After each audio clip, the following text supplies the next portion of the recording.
لیکن میری پوری توجہ صرف اپنے شوہر کی باتوں اور ان کے چہرے پر تھی۔ ہم پرانی یادیں تازہ کر رہے تھے کہ کیسے ہماری پہلی ملاقات ہوئی تھی اور کیسے انہوں نے مجھے دیکھتے ہی یہ فیصلہ کر لیا تھا کہ وہ اپنی ساری زندگی میرے ساتھ ہی گزارنا چاہتے ہیں۔ ان کی ان باتوں نے میرے چہرے پر ایک مستقل مسکراہٹ سجا دی تھی۔ سفر کے دوران میں محسوس کر رہی تھی کہ ہم شہر کے اس حصے کی طرف جا رہے ہیں جہاں بہت شاندار اور مہنگی عمارتیں واقع ہیں۔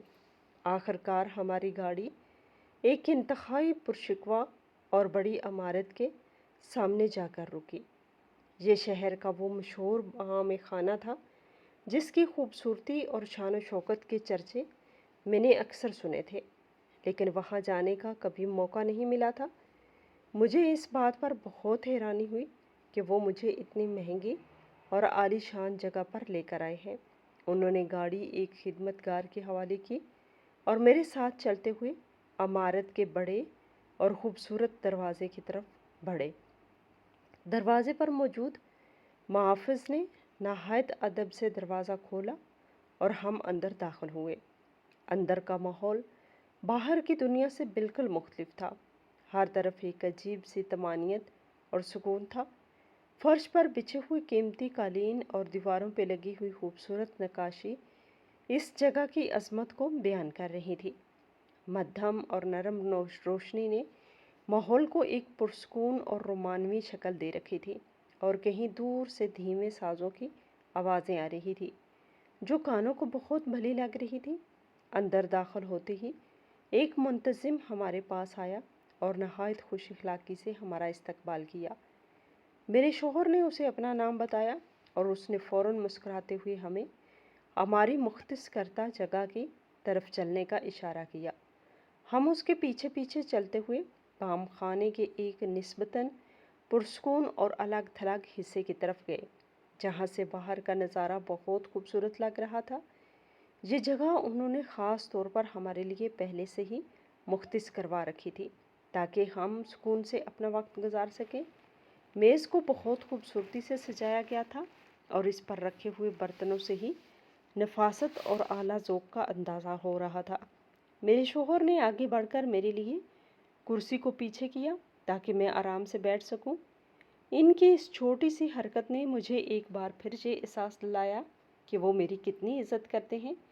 جب میں بیٹھ گئی تو وہ میرے سامنے والی کرسی پر بیٹھ گئے اور مجھ سے پوچھنے لگے کہ کیا مجھے ان کا یہ انتخاب اور یہ جگہ پسند آئی۔ میں نے پوری سچائی سے ان کی آنکھوں میں دیکھتے ہوئے جواب دیا کہ یہ جگہ میری سوچ سے بھی زیادہ خوبصورت ہے، اور مجھے یقین نہیں آ رہا کہ ہم آج اپنی سالگرہ کا دن اس قدر شاندار ماحول میں منا رہے ہیں۔ انہوں نے مسکراتے ہوئے کہا کہ میری خوشی ان کے لیے سب سے اہم ہے اور وہ مجھے ہمیشہ اسی طرح ہنستا اور مسکراتا دیکھنا چاہتے ہیں۔ ہم کچھ دیر تک یوں ہی بیٹھے ایک دوسرے سے باتیں کرتے رہے اور اس خوبصورت ماحول سے لطف اندوز ہوتے رہے۔ مجھے اس وقت دنیا کی کوئی اور فکر نہیں تھی اور میں صرف اور صرف اس لمحے کو اپنے اندر محفوظ کر لینا چاہتی تھی۔ ان کی نرم اور محبت بھری باتیں میرے دل پر ایک عجیب سا سحر طاری کر رہی تھی۔ انہوں نے مجھ سے میری زندگی کے ان تمام خوابوں کے بارے میں پوچھا جو میں مستقبل میں ان کے ساتھ مل کر پورے کرنا چاہتی ہوں۔ میں نے انہیں بتایا کہ میرا سب سے بڑا خواب یہی ہے کہ ہم ہمیشہ اسی طرح ایک دوسرے کے ساتھ رہیں اور ہماری محبت وقت کے ساتھ ساتھ مزید گہری ہوتی جائے۔ میری اس بات پر انہوں نے ہاتھ آگے بڑھا کر میرے ہاتھ کو نرمی سے تھام لیا اور مجھے یقین دلایا کہ وہ آخری سانس تک میرا ساتھ نبھائیں گے اور مجھے کبھی اکیلا نہیں چھوڑیں گے۔ ان کا ہاتھ تھامتے ہی مجھے ایک بے پناہ تحفظ اور سکون کا احساس ہوا جو صرف ایک عورت ہی محسوس کر سکتی ہے جب وہ اپنے محبوب شوہر کے ساتھ ہوتی ہے۔ ہماری گفتگو اسی طرح جاری تھی اور ہم ایک دوسرے کی آنکھوں میں دیکھتے ہوئے وقت گزار رہے تھے کہ بام خانے کا ایک خادم ہماری میز کے پاس آیا تاکہ وہ ہم سے یہ جان سکے کہ ہم کھانے میں کیا لینا پسند کریں گے۔ وہ نہایت تمیز اور ادب کے ساتھ ہمارے قریب آ کر کھڑا ہو گیا۔ میرے شوہر نے اس کی طرف دیکھا اور پھر انتہائی محبت اور نرمی سے میری طرف متوجہ ہوئے۔ ان کے چہرے پر ایک دلکش مسکراہٹ تھی اور ان کی آنکھیں محبت سے چمک رہی تھی۔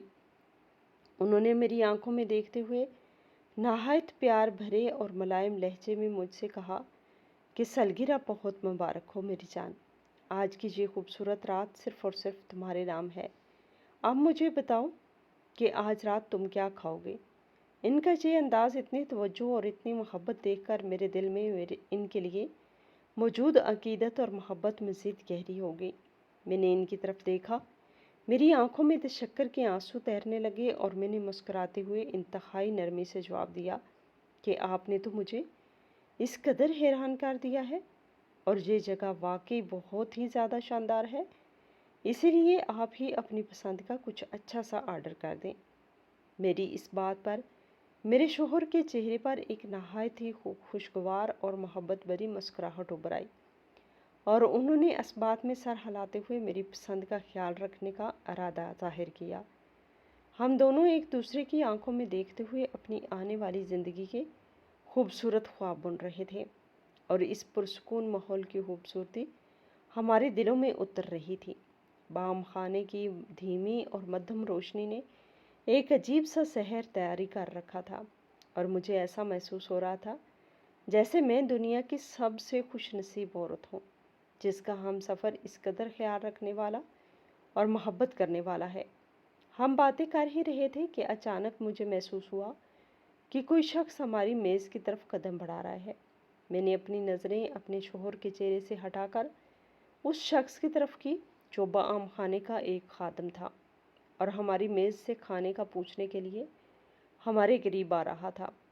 اس نے ایک مخصوص لباس پہن رکھا تھا جو وہاں کے تمام کام کرنے والوں نے پہنا ہوا تھا، لیکن جیسے ہی وہ ہماری میز کے بالکل قریب آیا اور اس پہ پڑنے والی مدھم روشنی تھوڑی تیز ہوئی تو میں نے بے ساختہ سر اٹھا کر اس کے چہرے پر نظر پڑتے ہی میرا دل ایک دم دھک سے رہ گیا اور میرے اندر ایک خوف کی سرد لہر دوڑ گئی، کیونکہ اس شخص کا ایک چہرہ ایک جانب سے بری طرح جھلسا ہوا تھا۔ ایسا لگ رہا تھا جیسے کسی نے بہت بے دردی سے اس کے چہرے پر کوئی تیزاب یا جلانے والا مادہ پھینکا ہو، جس نے اس کی جلد کو پگھلا کے ایک بھیانک شکل دی گئی ہو۔ اس کی ایک آنکھ اس جھلسے ہوئے حصے کی وجہ سے تھوڑی چھوٹی اور عجیب سی لگ رہی تھی، اور اس کی جلد پر موجود گہرے اور خوفناک نشانات کسی بہت بڑے سانحے کی گواہی دے رہے تھے۔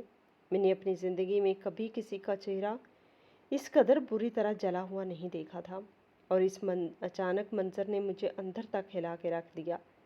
میں نے فوراً اپنی نظریں جھکا لی، کیونکہ میں نہیں چاہتی تھی کہ اسے یہ محسوس ہو کہ میں اس کے چہرے کو دیکھ کر خوفزدہ ہو گئی ہوں یا مجھے اس سے کوئی کراہت محسوس ہو رہی ہے۔ میں نے خود کو سنبھالنے کی کوشش کی اور اپنے دل کی تیز دھڑکنوں کو قابو میں کرنے لگی۔ میں اپنے دل میں بار بار یہ سوچ رہی تھی کہ اس غریب انسان کے ساتھ کتنا بڑا ظلم ہوا ہوگا، اور کن حالات میں اس کا یہ خوبصورت چہرہ اس قدر بھیانک روپ دھار گیا ہوگا۔ مجھے اس سے دلی ہمدردی محسوس ہونے لگی، اور میں نے ارادہ کیا کہ میں اس سے نہایت نرمی اور اخلاق سے پیش آؤں گی تاکہ اسے میری کسی بھی حرکت سے کوئی تکلیف نہ پہنچے۔ لیکن اس خادم کا رویہ اس کے چہرے سے بھی زیادہ عجیب اور پراسرار تھا۔ میں توقع کر رہی تھی کہ وہ حسب معمول نہایت ادب اور اخلاق سے ہم سے مخاطب ہوگا اور پوچھے گا کہ ہم کیا کھانا پسند کریں گے، لیکن اس نے ایسا کچھ نہیں کیا۔ وہ بالکل خاموشی سے ہماری میز کے پاس آ کر کھڑا ہو گیا۔ اس کی یہ خاموشی مجھے بہت عجیب لگی۔ میں نے نظریں چرا کر دوبارہ اس کی طرف دیکھا تو مجھے ایک اور پریشان کن بات کا احساس ہوا۔ وہ خادم ہماری میز کے پاس کھڑا تو تھا، لیکن اس کی نظریں مجھ پر یا میز پر رکھے ہوئے کسی سامان پر نہیں تھی، بلکہ وہ سیدھا میرے شوہر کے چہرے کو گھور رہا تھا۔ اس کی نظروں میں ایک عجیب سی چبھن اور طیش تھا جو میں نے صاف محسوس کر سکتی تھی۔ اس کی وہ جھلسی ہوئی آنکھ اور دوسری سلامت آنکھ، دونوں میں ایک ایسی نفرت اور غصہ تھا جو الفاظ کے بغیر بھی بہت کچھ کہہ رہا تھا۔ اس کا وہ گھورنا اتنا پراسرار اور خوفناک تھا کہ مجھے اپنے ارد گرد کا سارا رومانوی اور پرسکون ماحول ایک دم بوجھل اور گھٹن زدہ محسوس ہونے لگا۔ وہ کھڑا تھا اور اس کا سارا وجود ایک خاموش غصے میں مبتلا لگ رہا تھا۔ مجھے سمجھ نہیں آ رہی تھی کہ وہ اس طرح کیوں کھڑا ہے اور اس کا یہ رویہ کس وجہ سے ہے۔ اس نے نہایت بوجھل اور کھردری آواز میں میرے شوہر کی طرف دیکھتے ہوئے پوچھا، جناب آپ کیا کھائیں گے؟ اس کی آواز میں کوئی ملامت یا پیشہ ورانہ اخلاق نہیں تھا، بلکہ ایک عجیب سی سختی اور کرختگی تھی جو وہاں کے ماحول سے بالکل بھی مطابقت نہیں رکھتی تھی۔ وہ کھانے کا پوچھ تو رہا تھا، لیکن اس کی نظریں ایک لمحے کے لیے بھی میرے شوہر کی چہرے سے نہیں ہٹی تھی۔ وہ بار بار میرے شوہر کو ایک عجیب اور خوفناک انداز میں گھور رہا تھا، جیسے وہ انہیں جانتا ہو یا ان کے درمیان کوئی پرانی اور تلخ بات ہو۔ اس کی آواز سن کر میں اس بات پر شدید حیرانی اور پریشانی کا شکار ہو رہی تھی کہ کوئی خادم اپنے گاہکوں سے اس قدر عجیب انداز میں کیسے بات کر سکتا ہے۔ اور یہ جاننے کے لیے میں نے فوراً اپنے شوہر کی طرف دیکھا تو ان کی حالت دیکھ کر میری پریشانی میں مزید اضافہ ہو گیا۔ میرے شوہر جو کچھ دیر پہلے تک نہایت پرسکون مسکرا رہے تھے اور ان کے چہرے پر ایک عجیب سے طمانینت کا احساس تھا، ان کا رنگ اب اچانک پیلا پڑ چکا تھا۔ ان کے ماتھے پہ پسینے کے باریک قطرے چمکنے لگے تھے اور ان کی وہ پرسکون مسکراہٹ کہیں غائب ہو چکی تھی۔ انہوں نے خادم کی طرف دیکھنے سے گریز کیا اور اپنی نظریں میز پہ رکھے ہوئے پانی کے گلاس اور کانٹوں چمچوں پر مرکوز کر لیں۔ ان کے ہاتھوں کی انگلیوں میں ایک بے چینی سی پیدا ہو گئی تھی اور وہ بار بار میز پوش کو بلا وجہ ٹھیک کرنے کی کوشش کر رہے تھے، جیسے وہ کسی بہت بڑی پریشانی کو چھپانے یا اس صورتحال سے فرار حاصل کرنے کی کوشش کر رہے ہوں۔ ان کی یہ گھبراہٹ میرے لیے بالکل نئی اور ناقابل فہم تھی۔ وہ ایک نہایت پراعتماد انسان تھے اور میں نے انہیں اس طرح کبھی کسی عام سی بات پر گھبراتے ہوئے نہیں دیکھا تھا۔ میں ان کے چہرے کو دیکھ رہی تھی اور میرے ذہن میں ہزاروں سوالات گردش کر رہے تھے کہ آخر ایک عام سے خادم کے آنے اور اس کے گھورنے سے میرے شوہر اس قدر بدحواس کیوں ہو گئے ہیں؟ کیا وہ اس شخص کو پہلے سے جانتے ہیں یا اس کے اس جلے ہوئے چہرے کو دیکھ کر وہ بھی میری طرح کسی خوف کا شکار ہو گئے ہیں؟ میں ان سے پوچھنا چاہتی تھی کہ کیا بات ہے، آپ اس قدر پریشان کیوں لگ رہے ہیں، لیکن اس خادم کی وہاں موجودگی اور اس کی مسلسل گھورتی ہوئی نظروں کی وجہ سے میں کچھ بول نہ سکی۔ خادم ابھی تک کسی جگہ پر ایک مجسمے کی طرح کھڑا تھا اور اس کی نظریں میرے شوہر کے چہرے پر کسی نشانے کی طرح جمی ہوئی تھی۔ اس کے چہرے کی وہ جلی ہوئی کھال اور اس کی سلامت آنکھ کا وہ غضبناک تاثر میرے دل میں ایک انجانا خوف پیدا کر رہا تھا۔ بام خانے کا وہ دھیما ساز اور نرم روشنی اب مجھے کسی بھیانک خواب کا حصہ لگنے لگی تھی، اور وہ خوشبو جو کچھ دیر پہلے تک مجھے بہت بلی لگ رہی تھی اب میرے دم کو گھونٹ رہی تھی۔ ایسا لگ رہا تھا جیسے وقت اس میز کے گرد رک سا گیا ہو اور ہم تینوں کسی عجیب سی کشمکش میں مبتلا ہو گئے ہوں۔ میرے شوہر کی خاموشی اور ان کے چہرے کا بدلتا ہوا رنگ مجھے اندر ہی اندر کھا رہا تھا۔ وہ اپنی انگلیاں مسلسل آپس میں رگڑ رہے تھے اور ان کی نظریں میز کے ارد گرد بھٹک رہی تھی، جیسے وہ کوئی راستہ تلاش کر رہے ہوں جس کے ذریعے وہ اس شخص کی نظروں سے بچ سکیں۔ میں نے اپنے شوہر کے چہرے کی ان لکیروں کو بغور دیکھا جو پریشانی کی وجہ سے گہری ہو چکی تھی۔ انہوں نے بمشکل اپنے تھوک کو نگلا اور اپنی گھبراہٹ کو چھپانے کی ایک ناکام کوشش کرتے ہوئے اپنی نظریں چراتے ہوئے نہایت دھیمی اور کانپتی ہوئی آواز میں خادم کو جواب دیا کہ ہمیں 2 خاص قسم کے بھنے ہوئے گوشت کے ٹکڑے لا دو اور ساتھ میں پینے کے لیے کچھ بھی اچھا سا لے آؤ۔ ان کی آواز میں وہ روانی اور اعتماد بالکل نہیں تھا۔ خادم نے وہاں سے موڑتے ہی ہمارے درمیان ایک نہایت بوجھل اور گھٹن زدہ خاموشی چھا گئی۔ وہ خوشگوار اور رومانوی ماحول جو کچھ دیر پہلے تک ہمارے ارد گرد موجود تھا، اب مکمل طور پر ایک عجیب سے خوف اور بے چینی میں تبدیل ہو چکا تھا۔ میں نے اپنے شوہر کی طرف دیکھا جو اب بھی میز پہ رکھی ہوئی چیزوں کو بلا وجہ گھور رہے تھے اور ان کے چہرے پر پریشانی کے آثار واضح تھے۔ میں نے ان کی توجہ اپنی جانب مبذول کروانے کے لیے نہایت نرمی سے ان کا ہاتھ تھاما اور ان سے پوچھا، کیا وہ ٹھیک ہے یا انہیں کوئی تکلیف ہے؟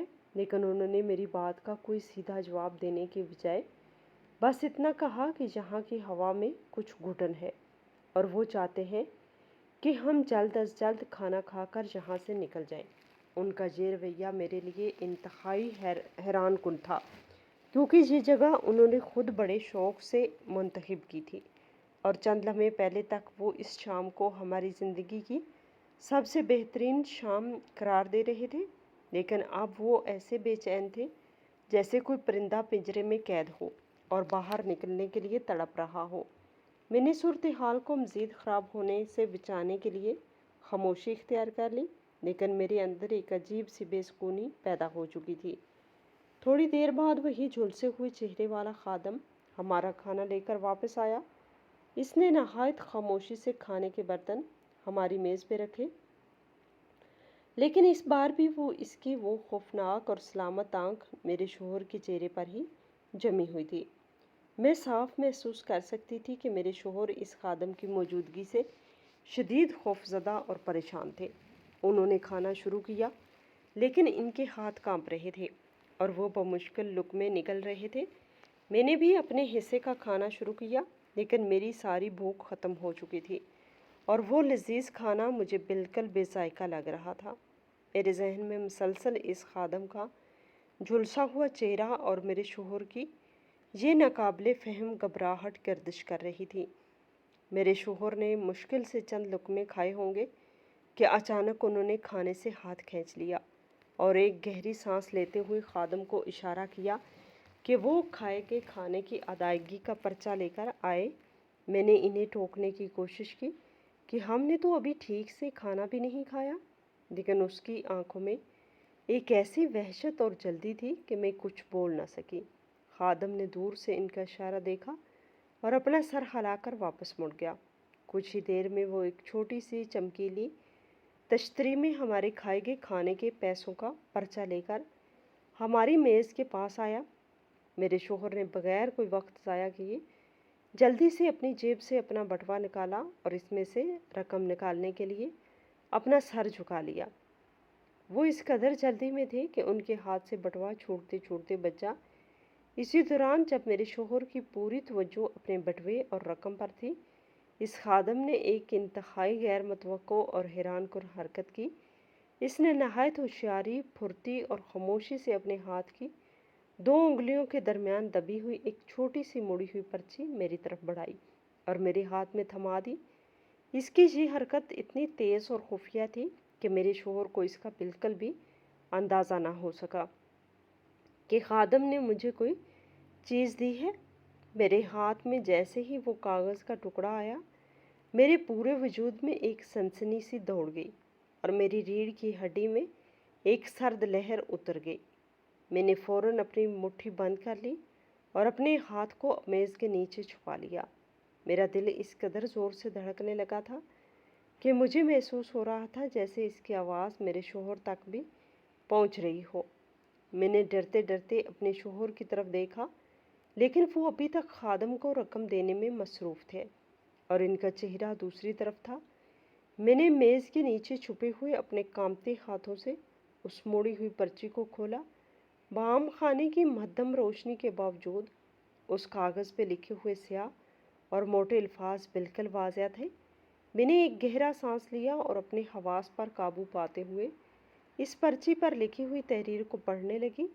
اس پرچی پر لکھے ہوئے چند الفاظ نے میرے دماغ کو سن کر دیا اور میری آنکھوں کے سامنے ایک گہرا اندھیرا چھانے لگا۔ مجھے ایسا محسوس ہوا جیسے کسی نے میرے قدموں کے نیچے سے زمین کھینچ لی ہو اور میری برسوں کی خوشگوار زندگی